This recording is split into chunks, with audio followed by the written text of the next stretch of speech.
Hey, what's going on, everyone? Tom here. Got to give a couple shout outs before we start this episode. I first want to shout out Alyssa Logston for joining the Emo Kids on Patreon. Thank you so much. It was really wild finding out that we've been at some of the shows together in Erie, in the town where Pat and I grew up. That's pretty neat. We've also got Coral Lusty joining the Emo Elders and Reed Gober upgrading from Emo Veteran to Emo Elder.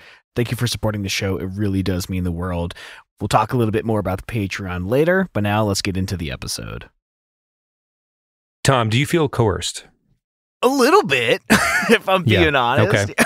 Yeah, sure. Do you feel ready at all? Like it'll be an asterisk win for me if I even do manage to succeed. But we are doing this on a snow-covered North Carolina morning. Yeah, it's a long weekend. It's cold. But we're going to be talking about sophomore albums. Yeah, I hit you up being like, hey, we should do a sophomore album draft at some point in the future. And you're like, yeah, let's record it in 30 minutes. That's right. Here we are rushing probably one of our most important episodes we've ever done. But I'm here for it. Elaborate real quick. I mean, so the phrase sophomore slump comes to mind, right? Everyone loves a good debut album. I am often a fan of the sophomore album, and I think, quite frankly, that a lot of them need respect. Here we are with an attempt to give it respect, but not really because we only took a half an hour of prep time, so we'll see. We'll see. Let's set the expectations low, but I think it's the motto of the show. That's right. Over deliver on, we weren't expecting much, but holy shit.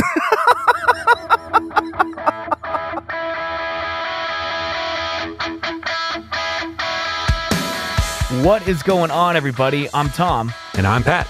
We're best friends, and you're listening to the Reminiscent Podcast. I guess we rolled dice. I guess that's what we're doing. If you're here, welcome. If you're new here, welcome. We do draft episodes every once in a while. We're creating a mixtape. Tom's wrinkle here is we're drafting albums kind of for the first time, and we'll pick a song off that album to add to the playlist we make at the end of this, which is kind of an interesting wrinkle because that'll add a new level of debate, which won't go into which albums are getting picked necessarily or why, but we still want a playlist at the end of the day here, a mixtape. But yeah, this is a collection. Maybe we're taking these albums to a desert island if that helps you get to where you need to go for listening purposes. I don't know, but we can only pick sophomore albums that are from the bands that are pop, punk, and emo in the 2000s, the niche of the show. Am I getting too granular, Tom, or what are the rules here? Yeah, essentially, we're drafting an album based on the entire album's merit, but we have to make a playlist. So I thought we should then pick the song that best represents the album as a whole, which may or may not be our favorite song from the album, but the one that best represents it for the playlist, which adds, a whole other layer of debate. I think it makes it pretty fun. Does Misery Business get picked for Riot, etc., etc.? Right. That's interesting. All right, let's roll the dice to see who gets that one. You're like, let's roll the dice before Pat ruins any picks prematurely. All right. You going evens or odds? I'll go evens for the amount of inches of snow that fell here, which was basically 2.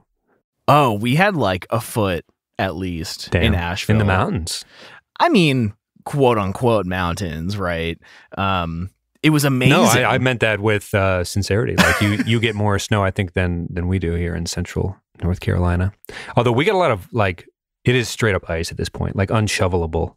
So it's 2 inches of hardened snow related items. It's not just fluff. So it's interesting. So we live at the bottom of this hill on a dead end road, and the whole neighborhood went out sledding down this hill with our kids yesterday. And it was honestly one of the best days in recent memory, possibly of my life, taking the kids sledding for the first time. Our dog had to play with all the neighbors' dogs. Made a little vlog, which is going to probably be kept pretty private within the family. But the guys in the neighborhood, we took it upon ourselves to actually shovel the street because the plow doesn't come through here. So we've got a nice, clean road because we spent hours yesterday shoveling. And let me tell you, man, I'm sore. So I'm really excited to just sit here and talk about music. It's been a lot of work. There you go. Lots of fun, lots of work. Well, yeah, what's interesting about North Carolina that's different from Erie is Erie gets more snow but less ice, I guess. But here, with the mix of warmth and cold, sometimes you get some ice on the power lines and tree limbs, which is way more dangerous, in my opinion. Plus, cities in warm climates that they're living in New Mexico and North Carolina and everything don't have like Erie pretty much has a big budget focus, which is like, how do we clear the snow off the roads in the winter? Yeah. Warm cities are like, okay, are we going to put a ton of resources to the one day a year? Literally right. It might happen. Yeah. So all the roads are still, it's like a day since and it's covered. Like you said, I guess the expectations are going to be that everyone just stay inside. We're shutting it all down. So anyway, okay, let's talk about music like you said, sophomore album specifically, the non-slumps. I'm excited because my wrinkle for myself, I'm going to see how many platinum albums I can pick. Oh, damn. Yeah, because there are several. We got to say, are we doing 5 or 7? Is an important distinction. I mean, there's 7 I would love to pick. If I had my perfect 5, I doubt I'm going to get all of them. So I think, we should pick 5 because it's probably going to take my top 7 to get to them. Yeah. Okay. Yes. Let's just get into it. I feel like we're dancing around. Let's just roll the dice. Let's I'm make nervous. It happen. Yeah. Now that I'm in it, I'm like, we set the expectations low as possible but let's get into it. Roll them. All right. I picked evens for them. Oh, that's how we got on snow. 2 inches of snow. Got it. All right. Here we go. You little bastard. A 6 and a 4. I'll let you go first so that I can pick second and third. Oh,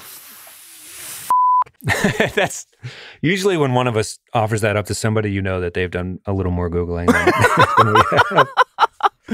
All right. Why don't you go ahead and, Well, I've got to pick where you want to be. Sure. So I think you've got to. It's one of my top 5 albums of all time, right? Sure. It's just... Ooh, I'm interested what song you're going to pick. Yeah, right? It's an interesting wrinkle. Yeah. I honestly... I was so rushed for prep that I haven't even gone that far yet. So let's research it in real time. Decade was like an easy pick, but well, Fred Astaire, I pictured you would pick.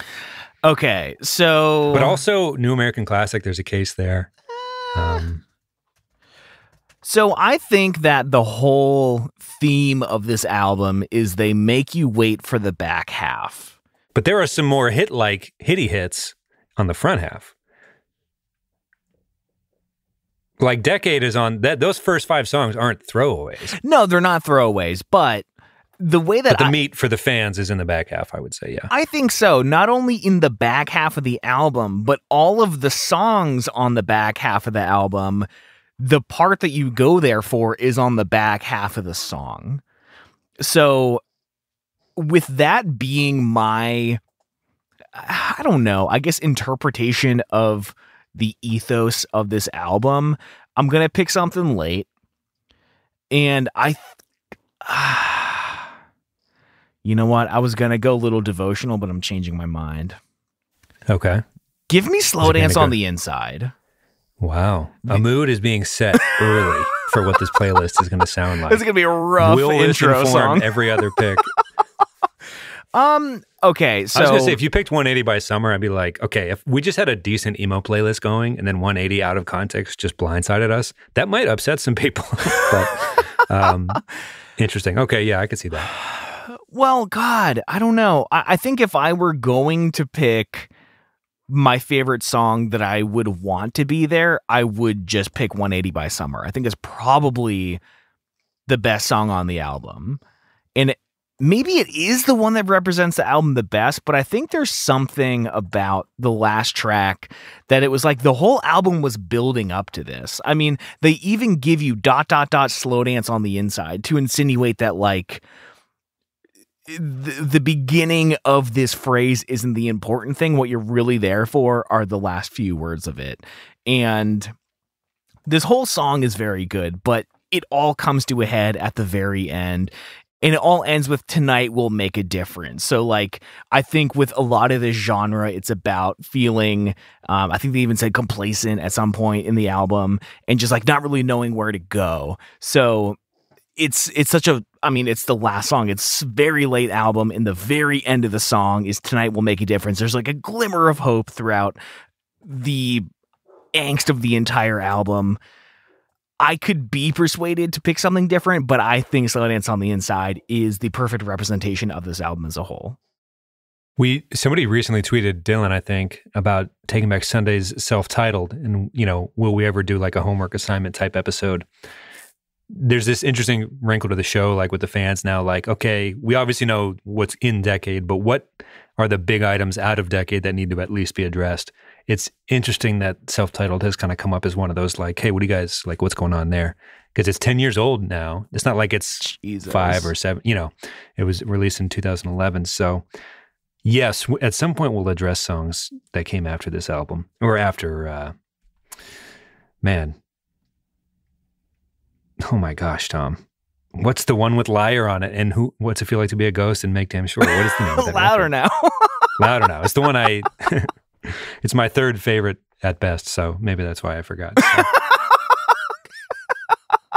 It's early, well, people. What's interesting about this, what's interesting is you and I, with the sophomore album thing, like, I think I like opening tracks and debut albums a lot more, and you are definitely friendlier to like the polished efforts mid to later career. It's kind of like the most interesting discussion you can have about a band's trajectory, right? Like, because they're gonna change if they have a career that lasts more than one album or one hit wonder. How does the world perceive those changes is always interesting. Yeah, I mean, I do think it's interesting that it's pretty consistent that you like early stuff, I like later on. Once they eventually get better recording quality, a little more pop elements in there. I think there's probably quite a few bands we'll talk about today where that's true. Thinking of Motion City Soundtrack, for example. Whoa, we're just ruining it before it happens. One thing I was stalling for is I think it's Tonight Won't Make a Difference, Tom. Oh, really? It's kind of a minor note, but it's not to like ruin your childhood or anything. Tonight but I'm pretty sure won't make a difference. Yeah, maybe we'll have to do a post show about. Tom was like, and that gave me enough hope to get through high school. Was that lyric in particular? But I was sitting here like, oh man, I've been like swimming in the depths of that. That's why I'm too afraid to listen to it, is because I thought it didn't make a difference. So. I thought it was always so uplifting. No, that's why I don't listen to that album very much, to be honest with you, because I don't. Oh my God. The back half is like swimming through molasses or something. But oh my God, maybe we'll touch on dude. that in the post show. But that's why I was kind of like rambling, because I was trying to Google real quick. I was like, I don't want to just like ruin Tom's life here, but I feel like it deserves to be said. Oh my God, anyway, dude, it doesn't take any weight away. Maybe it adds, but my whole existence has been shattered, dude. What do you mean doesn't take any weight away? Oh my God. This would be a hard one. Tons of prep. It's a sad record. We should do a misheard lyrics draft at some point. Well, hey. Tonight will make a difference. Oh, Jesus, man. Yeah. No, it won't. And okay, I'm gonna pick. Oh boy! But we have never a shortage of thoughts on Taking Back Sunday. I think we've established, if you know the show at all. Okay, I think there's one was going to get picked, and it's probably from Under the Cork Tree, a platinum effort from the boys from Chicago. Fallout Boy is the particular boy in that thought. I'm not going to overthink this. I'm not going to spend too much time on it because we discussed them quite a bit. I think it's their group best work. I think it's the most complete from them. Whoa. It's one of my top 5 albums of all time, maybe top 3. Whenever I hear something on shuffle, I'm just like, I'll just go listen to the album. I'm not going to overthink the song that represents it either. Sugar, We're Going Down. I don't think you need to like be too cool to think that's, it was the first song of theirs I even heard, to be honest. So, yeah. Sometimes when you're a fan of a band for so long, you talk yourself into weird B-sides and stuff. But I think this one's pretty straightforward. Do you have any thoughts to add? Because I don't want to linger too much, because I know we talk about them a lot.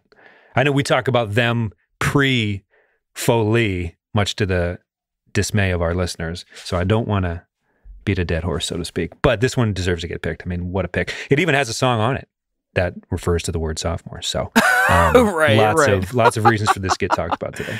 Yeah, I mean, this is obvious for sure. I mean, a song that defines an album. I don't think this album was as successful as it is without this song on it. No way. Yeah. Okay, let's just keep plowing along. I think we all know how we feel about that. Okay. Yeah. As I just boink my head right against the mic in front of me. So, Tom, it does considerable charity every week when he edits this episode together. And everyone should know that. You probably already do. Okay, I'm going to go with Good Charlotte's Young and the Hopeless next. Oh, also awesome. platinum. Yeah. And I'm also not going to overthink the pick here. I think the anthem is it for this album. More like Shake Great It Once. Charlotte. Exactly. More like Great Charlotte is rice. Are you telling me I shrimp fried this rice? Shake it 3 times, you're playing with yourself again. Yeah, I think was I shocked that I learned to learn this was platinum when I was looking up the albums earlier? I don't know if shocked was the word. It was interesting reading how the Wikipedia entry about critically not panned, but lukewarm. P.S. It went like crazy platinum. It also exploded and took the world by storm. It got big enough for people to hate the way they dressed. Is really a good gauge for success. It was so good, people found reasons to hate them. So yeah, I don't know. I think my second and third picks don't demand as much chatter, I don't think. So I'm willing to not talk, but I'll pass the mic back to you. Any thoughts on this one? I know you know which what the color of the burn CD, that red burn version of this I had in my CD player that was in there for most of junior high, I would say. I was betting that you were going to pick this album second. I wasn't sure which song. I'm glad it's this because this song is so incredible. But I'm so tickled. I love every time we get to talk about Good Charlotte because for some reason they don't enter my brain nearly as much as they should, and we do not talk about them on the show nearly as much as we should. You know, someone was like, "Hey, Siri, can you make a playlist of all the songs I know I like but I've totally forgotten about?" And it's like this impossible thing that I think people who like music would love to have built for them. Mm-hmm. And yeah, looking this up, I'm like, oh yeah, Good Charlotte. Oh yeah, Young and the Hopeless. Oh yeah, this entire 3-year period of my life that, so just for some reason is not top of mind, but it's in there somewhere. And there are countless other examples. But anyway, I was like, oh, a nice excuse to talk about this record. So that's my 2 and 3 pick. Nice. Back to you, Tom. Cool. All right, so There's still plenty of heat on the board, I gotta say. I know. Plenty. So this is a little bit out of left field. I hope you stick with me on this. Give me Drops of Jupiter by Train. Interesting. No, I'm kidding. If you don't know the show, I was ready to defend it all the way. I'm like, listen, we're from Erie. There's always a Train clause in every mixtape episode. Yeah. We will talk about Pat Monahan whenever applicable. No, they did. Drops of Jupiter is their sophomore album. I think I did like the one after this. Again, a little more polished. I didn't know that was the title track. Yeah. I guess it doesn't shock me. Yeah. What a banger. But Let's talk about that for the next hour. But anyways. Nobody doesn't love that song. Please tweet at us if you, I don't know. Maybe it's just because it's an Erie love fest, but I don't know. I think it was With Confidence did a cover of it for the Songs That Saved My Life compilation album, and they changed the line vegan chicken instead of fried chicken, and I just thought that was pretty endearing. They did a really faithful, very good cover of this song. I really enjoyed it. Yeah. Nice. But no, anyway, for real, give me Washington Square Park by the Wonder Years. Sure. If you listen to the show as well, Tom's gonna, doesn't take very much for him to bring up the Wonder Years. So, a beloved band on this program. This was a little difficult for 2 different reasons. First of all, if you asked any of the members of the band, they might tell you that The Upsides was their first album, which is an abomination because Get Stoked on it is incredible.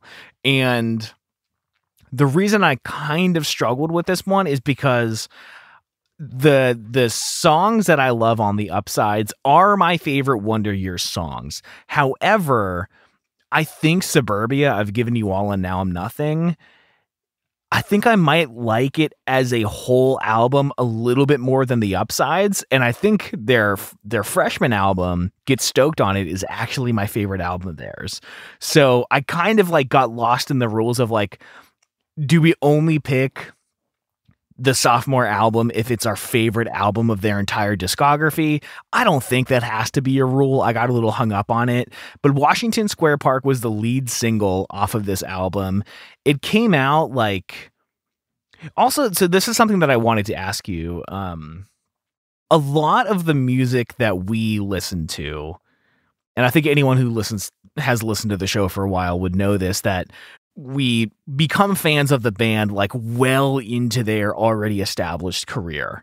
So there are very few albums that I'm going to pick today where I was anticipating the release of their sophomore album. I was usually discovering the band after their second or third album, but this is one of probably the only albums on an entire list I made of like 20 potential picks where I was like highly anticipating the release because I loved their debut album.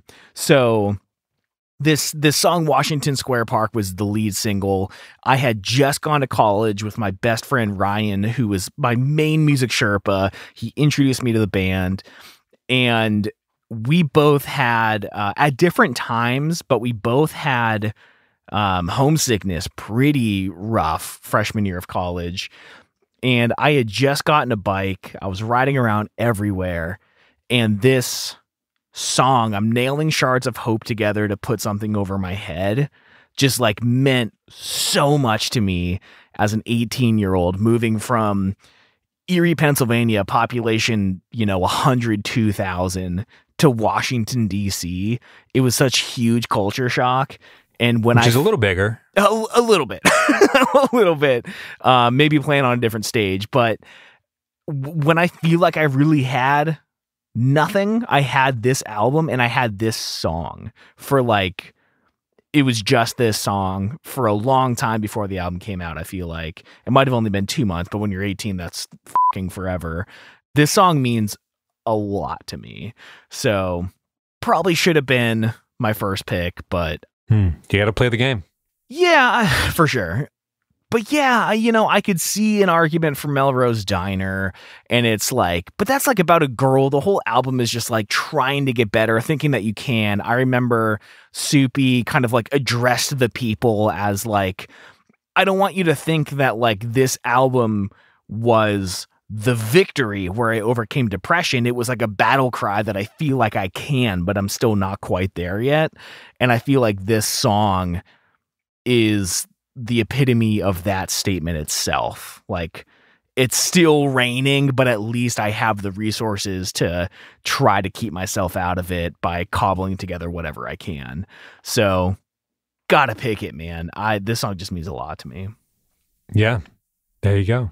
One thing I learned about from Scorchfest this year is we don't talk about we do talk about the Wonder Years a fair amount, I guess. Let me totally just correct myself immediately. But people have takes about the quality of their first 4 to 5 albums. Like thorough, thought out, like opinions about, like, I Will Fight You. Maybe it's a Philly thing. Maybe we just have some fans in Pennsylvania who are ready to just punch each other over essentially nothing. Who knows? But shout out to the city of brotherly love, the hometown of the band you're referencing. Yep. But somebody was saying like couldn't even tie Greatest Generation shoes. I was like, people are like have takes. It's not just like some niche band that they were when Ryan had introduced you back in the day. Yeah. Good take. And I think you got another one coming. All right, everyone, I hope we're having fun, but please give me just a minute to shout out our top-tier Patreon supporters, our Council of Elders. In this group, we have Andre Prevost, Johnny Leftwich, Jason Carey, Anonymous, Chris Lukey, Nathan Eshelman, Drew Edwards, Kerry Sanchez, Melanie, Devin Booz, Reed Gober, and Coral Lusty. Thank you all so much for supporting the show. Thank you to the many of you who are supporting us on Patreon. It truly means the world to us. Pat and I are in the middle of figuring out fun new things to do with the Patreon, so if you have any suggestions, feel free to leave them there. If you're not supporting the show and you feel intrigued and you want to check it out, you can head to patreon.com/reminiscent to check out the 3 tiers that we offer and see if there's one that works for you. If not, all good. We're just happy to have you here. Thank you all so much, and back to the show. Give me Misery Business off of Paramore's Riot. Riot is the album. Interesting, because that's another Scorchfest thing where I think Jeremy, or I know it was Jeremy, how could I forget? I was just being nice. Of course it was Jeremy, who said it's their worst by far in all caps. So, but it's the sophomore album we're picking here. Let's just wade through that for a moment. Yeah, I had kind of mentioned, I think during Scorchfest as well, that if I could go back in time and experience any album again for the first time ever, I think it would be Riot. They're just like, there seemed to be this like cultural shift in the scene around this time.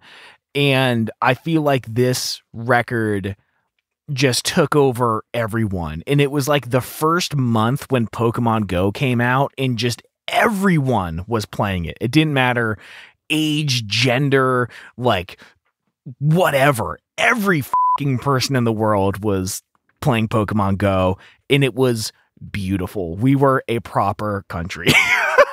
And I feel that way about Riot. Like, just everyone loved it. It was like there were so many different talking points about Haley, the hair, you know, whatever. But at the end of the day, it was just a really great album. I know they don't. You know what else is this. true at the end of the day? What? It's a platinum record. Ooh, is it multi-platinum? You took one off my list, but I'm glad it got picked. Yeah. Yeah, I don't know, man. Again, I remember being a junior in high school. I was not anticipating this album, but I think probably the week that it dropped, it just like the whole universe exploded, and I had it on my sister's little Sony boombox. I'm playing RuneScape. I'm talking to a girl that I liked on AIM, and yeah, man, this album just meant so much to me at the time, and it still does. I would have picked Hallelujah. I'm not saying it's right. I'm just tossing that out there. I remember hearing her voice for the first time and being like, this is new. I like it. I want to hear everything this band has ever done. Yeah, I mean, I'm not necessarily saying it's the song that I go to. Let me expand a little bit. I think you are probably right with Misery Business, and I understand why they don't play it live anymore so much.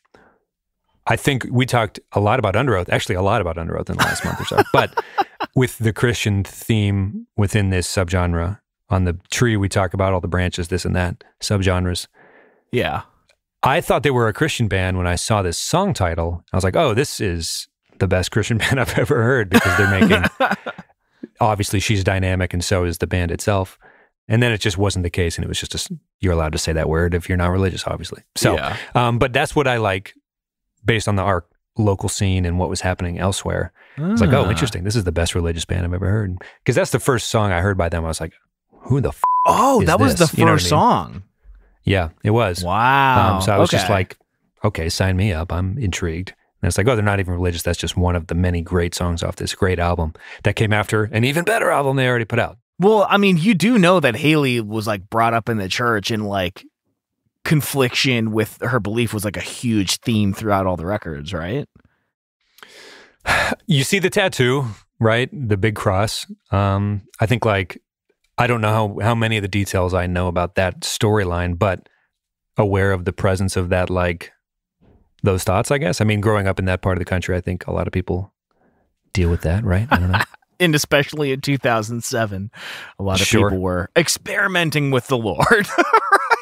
But no, I think that's a fancy way of me saying, no, I wasn't aware of that direct narrative, but like I had my assumptions, I guess, but I guess I never explored it too in depth, but interesting. No, I just think if Sugar We're Going Down is the song for From Under the Cork Tree, then Misery Business has to be for Well, this, what's interesting is somebody was like, when somebody's like, hey, you need to do a Woe draft. And we're like, okay, yeah, we agree. I think it was Melissa. I was like, okay, we could pick Woe off of All We Know Is Falling. And then I'm like, oh, we can fucking pick Misery Business out of Riot, actually, to be more, you know. Yeah. I was like, okay, this song, you know, again, we get why they don't play it anymore. But at the time, it was like, wow. Okay. And that wasn't even the one that made my ringtone. The Crush, Crush, Crush made my ringtone. So. What a song. Actually, you know what? I kind of want to talk about just the ubiquity of Paramore at the time.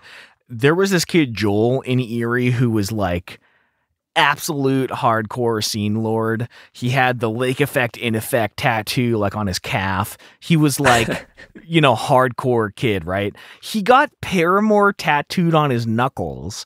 And I was like, damn, that's a pretty intense thing to do, like ironically. And he was like, no, bro, I fucking love Paramore. And I just thought that was so awesome. Like, this hardcore kid is just like, no, I'm getting Paramore literally just tattooed across my knuckles. The Lake Effect in Effect crowd was terrifying because I had no idea if it was an entity or not. There was just hoodies and tattoos, and I'm like, it's like this shadow organization that I knew I definitely was not a member of. It's like Hell's Angels, basically. Something. Anyway, interesting.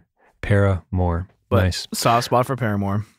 Sure. Who among us? Right? Okay. I think that's 2 back to me. I think 3 and 4. Wow. Okay. I'm gonna go 3 Cheers for Sweet Revenge by My Chemical Romance. Also platinum. Which song? Oh my god. Okay. I'm going so down the middle of the plate today. Everyone will probably whatever. I'm gonna pick I'm Not Okay. It's the first song of theirs I really heard. The music video, James McCallion, one of our Sherpas, his older brother had passed it to him or something. Yes, watched on their little desktop computer. Yes. And that intro, D&D, Audrey Hepburn, all that stuff. I fell immediately in love with the band. And you mentioned like sophomore records were often our introduction because you and I are so bad at being music listeners and fans. Like if you listen to the show, you're not coming here for our expertise. I think you can definitely establish that. Right. But I fell immediately in love. I was like, who the are these guys? You know what I mean? I was just like, I'm in. What else? There's plenty? Good. Great. Yeah. Right. They swore a little bit in the middle. I was like, ooh. But it wasn't like Blink swearing where it was like goo goo gaga pee pee. It was like, he really, there's something going on with this guy. He's quite pale. He might be ill. Yeah. You see his eyes in the music video. I don't think that's makeup. I think he just hasn't slept in like 2 months. Okay, but a platinum effort. There's a lot of platinum efforts, which is what surprised me. Pleasant surprise as I went through. Give me, and this is one I'm less familiar with, but this is, I think it's got to get picked today. The Used, In Love and Death, who is a band, 2 bands back to back here that the Reminiscences often feud relentlessly in our mentions on Twitter. Follow us at _reminiscent FM. As to which of these bands is superior. I'm not going to make a claim today.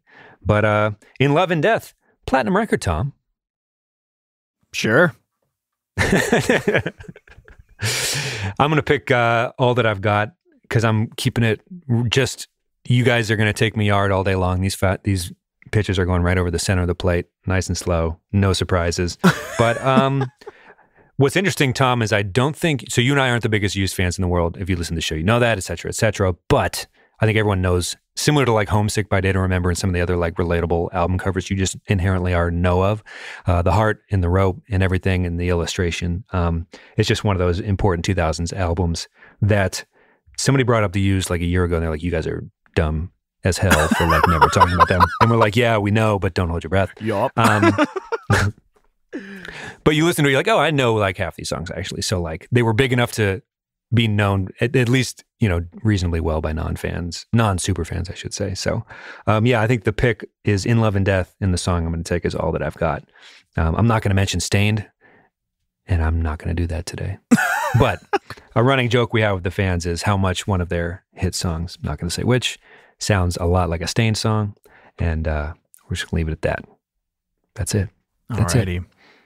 I don't even know what I'm trying to say with all that. It was just one of those things that's in my head, and now you guys have to be aware of it too. I think it's a tweet from like 2 years ago I sent out, but all right. Anyway, platinum effort. The Used were huge. All these bands were big. Platinum's important. I don't know. Yeah, The Used. Cool, man. Yeah, hey. I just don't know them. I don't even know them enough to have an opinion, and I'm sorry. Well, what's interesting is some of the music videos are pretty Panic at the Disco-y, early Panic and stuff with some of the circus-y emo stuff. So like, it's weird how such a big band in the eyes of everyone who listens to us, it's kind of, we had this discussion about Under Oath, it's like, what is the legacy? Seosin comes to mind. Some of these bands where you're just like, okay, what's the pitch? What's the elevator pitch? What's the sell of like who they were? And I don't know. Like the really good's overshadowed by the greats maybe a little bit in certain specific areas or timing of music videos getting released here and there. I don't really know is a half-baked thought, but some of these bands that are terrific in the eyes of like the masses, beloved, platinum records, but in the sands of time, like, I don't know. And again, in the sands of time, everyone will be like, oh, Pat and Tom, the aliens will be like, this was a very unhelpful podcast to listen to, Alien General Warlord, because these people were wrong about essentially everything everyone held to be very true about these things. So who's to say? But anyway, just talking. I still can't get over Tonight Won't Make a Difference, man. That is shaking me to the core. I'm off my game from minute I'm one. excited to talk about that in the post show because it's a pretty fucking major misheard lyric. It's not just like a fun, weird pop one. It's like a defining in your DNA one. So, well, we played it in our graduation video, and I was like, yeah, I will go on and graduate, get a degree, and make a difference in this world. I will tonight. Tonight I will. You're perfect. All right. Fall in love with the stars in your eyes. Let's bring the vibe right on back down. And again, this is an album that introduced me to the band. Give me, I don't know what song yet, but Bone Palace Ballet by Chiodos. I fucking love this record, man. Every time I listen to it, I remember how well they walked that line between something that's really heavy on one side and very theatrical on the other. And it's like, I don't know how they pulled it off, man. But I think with that in mind, I might go with Bulls Make Money, Bears Make Money, Pigs Get Slaughtered. You get the theatrics in the verses. I can't stop shaking. It's like so, I don't know, so emo, so of the time. And then we have that breakdown in the middle. Please act surprised. She's shaking. And like it was like a very early introduction to like bands that would be incorporating dubstep into their breakdowns. I'm thinking of like The Word Alive, which would come later, and I think 2011 with Deceiver, maybe 2012. You get those like 808s and the sub like basses going through it, just like through the breakdown. It was so sick. But no, I really love this album. You know, we give Three Cheers a lot of credit, and Fever You Can't Sweat Out for like the theatrics, for the consistent visuals, or, you know, if you think of later on Black Parade, they're all wearing the marching band uniforms, and it's like the visual branding was so on point, and maybe not to the same level, but I really think that Chiodos had a very unique and specific vibe for this album, for this era of their band. And I thought it was just really, really cool that it was like this greater art project outside of just the music itself. I was really captivated by it. Lots of good memories going up to Ski Club with Adam and Cameron and Seth, and just listening to this album super loud through our iPhones, or through Cameron's like original iPhone speaker, just super loud, really inconsiderate to everyone on the bus, but just singing Chiodos at the top of our lungs. But yeah, the song Bears Make Money, Bulls Make Money, Pigs Get Slaughtered, I think represents the album, that fine line between theatrics and really heavy, high-pitched singing, the low growling kind of screaming. I love this song. I think that's what you're signing up for when you listen to a Chiodos song. Yeah. So, sure. You know, like their All's Well That Ends Well was fun, and it was great. But again, just the consistency of enjoying the later on albums that are a little bit more produced, a little bit refined and polished. It's no surprise that I love this one, I guess. Okay. Is it your turn? Oh yeah. Shit, this is my last pick then. I have so many that are going to be in honorable mentions. Okay. Oh God. Yeah, whittling it to 5 makes it a more interesting episode all around, because the honorable mention gets way more fun, but also like it's a little more agonizing as we work through. Okay, so I'm gonna go. There's 3 picks that I really, really want, but There's one that I'm surprised you haven't picked yet. oh God, what does that mean? Well, it might be a genre dispute, but interesting. I'm curious to see what you have to say, but it will be mentioned honorably. Oh shit. Believe me. Okay, the way I'm gonna pick this, because I can't actually pick. Give me and Pat, you're gonna love this. Give me "I Empire" by Angels and Airwaves. Yes, a 4th grader wrote this because he was a year older than he was when he wrote the record. No, I'm just kidding. Some of this takes from Scorchfest are just still rattling around in my brain. But sure, I would regard this as a hot take for being one of your top 5 sophomore albums. Okay, so again, I'm excited to hear what it got picked over. Is it one of the albums that I listened to more than some of the others that I could have picked? It's probably close, but the reason I'm picking this one is because I actually anticipated this album in real time. So when We Don't Need to Whisper came out, I hated it at first. And again, the cousin of the girl I was dating from a different city even came into town just to beg me to reconsider, and it blew me away. And it's so rare that I get to enjoy a band's debut album, and anticipating the sophomore album is always very fun. There's another band I could have picked. I wish I did, but I didn't. Maybe they deserve this. But anyway, the song Secret Crowds off of We're just I talking Empire. in emo lyrics at this point. The song Secret Crowds off of I Empire is one of Angels and Airwaves' best work. I don't know if it was a lead single. I don't really remember. I think Everything's Magic was the first single that came out, and that song is not very good. And I know that you often talk shit on this whole album because the only song you've heard is Everything's Magic, and it's not that great. Yeah, I think there's a lot of records that I listened to the lead single, was like, nah, and then just gave up for life on the whole thing. It sounded a little like an early Blink riff to me, and by a little, I mean a lot. And I was just like, seems like Tom DeLonge has a finite amount of juice, which is underselling it and being cruel and being, but yeah, I passed. I'll admit it. And I will say, I don't know. Well, I passed. Yeah, I was being short-sighted, perhaps. Would you listen to the album throughout the week?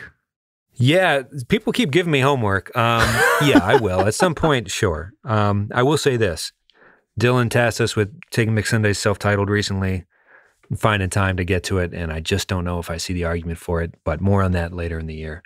Just a little, I don't know. But yeah, sure, I will. It paid off with After Laughter. It didn't pay off with Foley by Fall Out Boy, but yeah, I'll take the homework assignments as they come in. All right. I'll add that. Sounds good. All right. Well, yeah, that's my last pick. Secret Crowds by Angels and Airwaves. There's like 3 or 4 more that absolutely do need to be on here, but oh well. You What can do you guess. got? If I was making a list that tried to feature as many platinum records as possible, this album is going to be on my list. I'm going to let you guess. Is it Linkin Park? Ooh, no, that is one of my honorable mentions that I figured you for sure were going to pick. It was between that and Angels and Airwaves. Yeah. So- All American Rejects Move Along. We joke all the time about how fucking mammoth they were and how little we talk about them on this show. When this would be a show where we should talk about All American Rejects all the fucking time. We would if they were better. Well, hey. I really liked their debut. And the hits, debut rules. all 3 hits off of this second album, they just somehow got bigger. I think it was just, they were like, he was handsome. They were sad in a way that was radio approachable. And they had the right front man, the right sound, the right level of sadness to be the most commercially destructive. And it was amazing. Out of Stillwater, Oklahoma, the birth state of my wife. Yeah, I think I'm going to pick it because it's not like I wasn't I wasn't changing the radio station when it came on in the car, that's for sure. I was there. I was in it. And I'm going to pick it because it was massive. They were so big. And I feel like we got their attention on Instagram once early in the show's history. And I was like, it was like an out of context audio clip. I was talking about the bridge in Gives You Hell. The guitar and solo, that was the only thing they saw about our show. And we're like, wow, you guys, okay. They were like, slap me and ask me for kisses, why don't you? And I was like, oh God, okay. I felt bad because look, we like them. But maybe, yeah, anyway. So I'm going to pick it because I think it's how much more mammoth of a sophomore record could you get? But yeah, I don't want to belabor the point too much. Perhaps we should hit the honorable mentions. Is the song Move Along?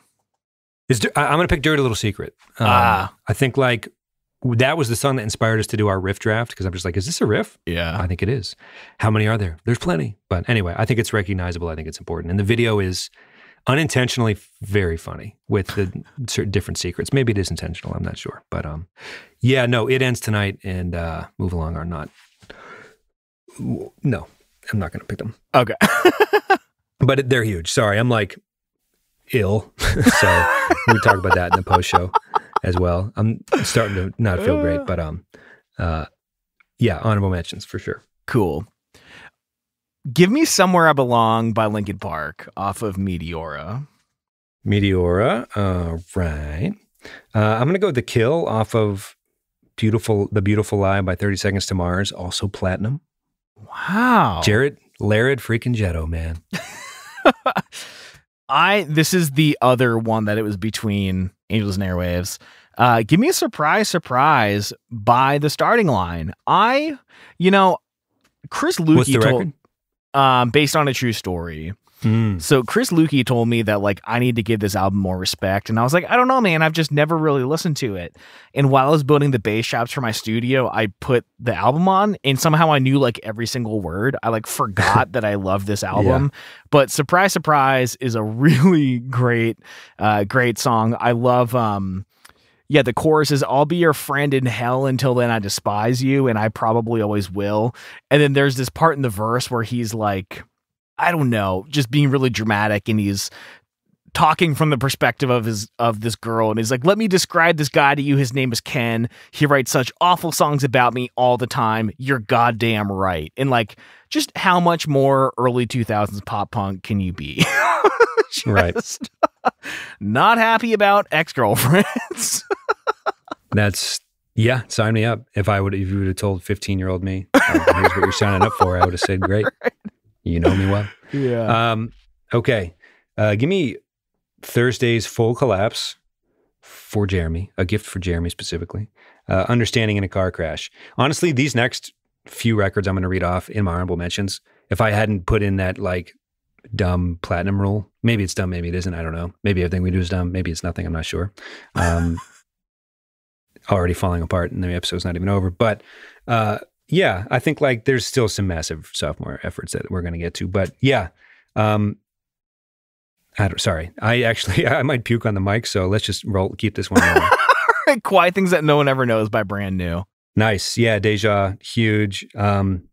Give me Augustana's Can't Love, Can't Hurt. The song is Still Ain't Over You. I fucking loved Augustana a lot. Cool beans.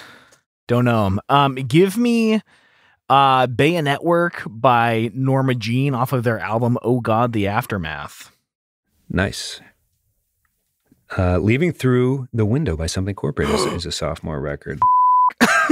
I know. Damn it. Which one? Which song?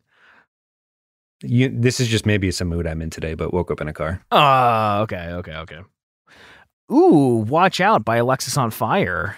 Give me is it No Transitory or No Transistor? Sure. I had both versions on LimeWire. So. I've said both, and no one has corrected me either time throughout my life, so good question.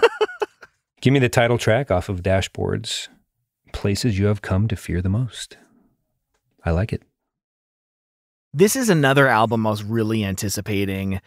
4 Year Strong's, oh wait, this isn't their sophomore album because they did the cover album. Shit, I was going to say Find My Way Back off of Enemy of the World because I love that song, but that might not actually work. Okay, then give me World Without a Sun by Oh Sleeper. I fucking love that album. Really good Christcore band that I really loved. Nice. Here's one that we've waited too long to discuss. Commit This to Memory by Motion City. Oh, We'll just make the song Everything Is All Right. Another terrific. I think my honorable mentions are objectively better in the lens of the show than my actual picks. But yeah, it happens like that every time. But also, like, I was intrigued about the platinum thing. I'm like, okay, not all of this was just niche-y as shit. Like, some of these were gargantuan. Give me Hillcrest by Eternal Boy. At the time, they were called the Space Pimps. Their sophomore album, Stuck Here Forever, is quite good. I'm fresh out, sucker. Fresh out. Okay. Well, Warpaint by The Dangerous Summer came out in 2011. Notice we didn't mention anything off of So Wrong It's Right by All Time Low. Missed that one. You know what? The song Come Back to Me by the Plain White Tees. I loved their first two albums at the time. They didn't stick with me. But yeah, Come Back to Me is super good. The Plain White Tees were low-key fucking awesome. Yes. You doing all right there, bud? No, not really. Okay.